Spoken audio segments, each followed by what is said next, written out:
Vivek Ramaswamy, I don't know if he's a billionaire, 100-millionaire con man, desperately trying to stay relevant after his run for president, has Matt Taibbi on and Anna Kachayan. She from, what's that show, Red Scare? Yeah.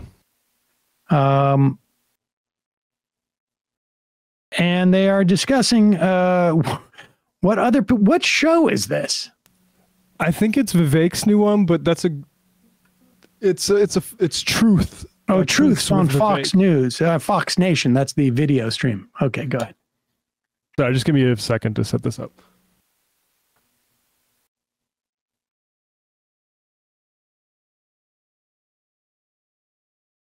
Hearing this idea of America as an idea or America as a proposition nation kind of gain a lot of traction lately, make a resurgence, and you know, I guess what that means essentially is that it's a nation that is founded not on like a core ethnicity or a core culture, but a common creed that, or an ethos that everyone can, or anyone can opt into if they're willing and able. And that, you know, sounds like a nice idea to me. It's, in theory, it's Pause very it for 1 flattering. second. If they don't eat at a table, I don't understand what the point is. Honestly. You know, when Chris Hayes had his morning show up with Chris, they would put a plate of donuts there.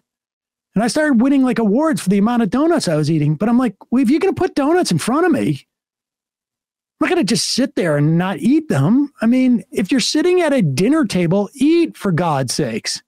It's uncomfortable. There's a lot of tension in the room. Why isn't anybody eating? Why are you at a dinner table with food and no one's eating? Go ahead. Opt into if they're willing and able, and that, you know, sounds like a nice idea to me. It's in theory, it's very flattering for most of us, if not all of us at the table. My answer to that is I don't know if the America is an idea camp is necessarily right, but if they are, America is an idea that's founded on a very specific set or system of values, norms, customs that is basically white, Anglo-Saxon, Protestant in nature. And I'm talking about things like individualism, freedom, tolerance, like all merit, fair play is a big one that's big for me that gets lost a lot. Honor as a personal commitment versus as a kind of social mechanism, which you see in a lot of like Eastern and Middle Eastern countries and that sort of thing. Say more about that honor. That's fascinating to me. I mean, I think like, click on that. I think the Anglo concept of honor is motivated from within the individual. It dovetails with the idea of like individualism and freedom. And I think in most other cultures, honor is something. What do we call this? So some type of like white, soft white supremacy? Is that what she's talking about? Yeah, I think the idea that Anglo-Saxons are foremost known for their honor would be interesting to put alongside the history of like treaties signed with Native Americans in just this country alone.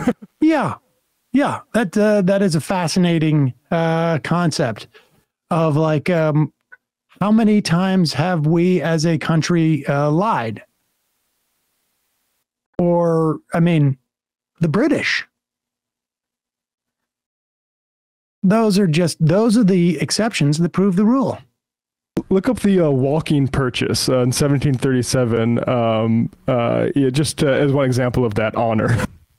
I mean, but it's innate in Anglo-Saxons. Oh, totally. If you see honor in the context of people who are brown, it is really just a social construct where they do it just to impress other people.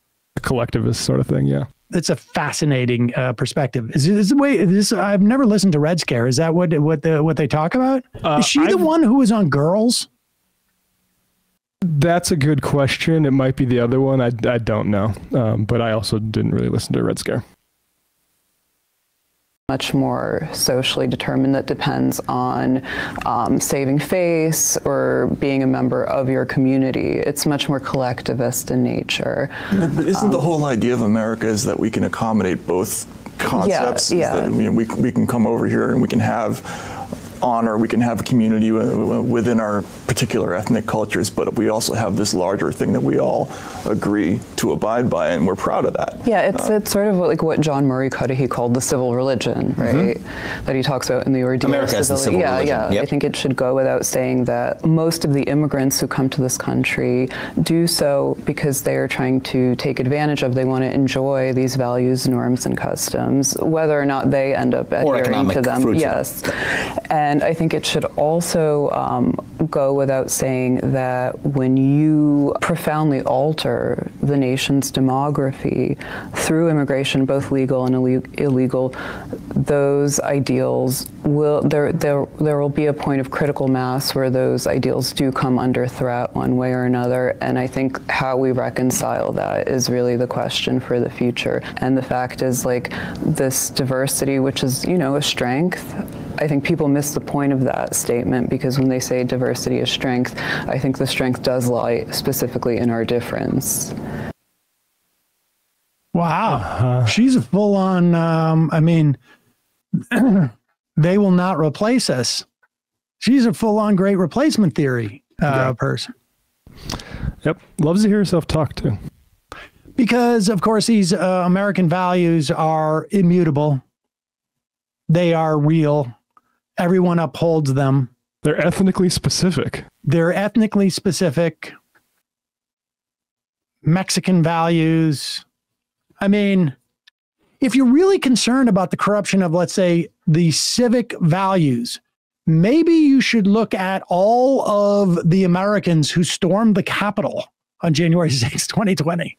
Yeah. Like, what is that, if not the most fundamental undermining of one of the most fundamental the precepts of our civic religion, that we don't change political leadership through violence. You could actually even look to the the 2000 Brooks Brother riots that took place down in Florida in terms of stopping the vote count. I mean, if you're really concerned about what the fundamental American civic religion and the values that come from it, how could you possibly not look upon January 6th as one of the worst things that's ever happened in this country? I mean, I'm not saying, I'm not espousing the sanctity of these values. But if that's really what you're talking about, then that would be, it seems to me, your hair would be on fire about that. Yeah. Unless you're just talking about, like, sort of like what general Anglo-Saxon whiteness. You know, that thing closely correlates with tolerance, like, you know, for instance, the witch trials, slavery. I mean, honor. You know, what are we talking about? I think these are good aspirational values, but the idea that they're somehow embodied and genealogical, and they are fundamental to Anglo-Saxons is just absurd. Should have had a Laura Ingraham there. I don't know why Vivek couldn't have her back.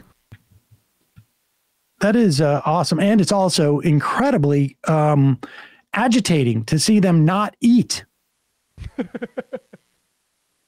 I'm getting hungry now. Honestly, you're sitting at a table with a bunch of food and you're not eating. Hey, folks, don't forget to hit the subscribe button and check out our daily show. We do it every day at 12 p.m. Eastern for about 2.5 hours. We even take phone calls. You should check that out.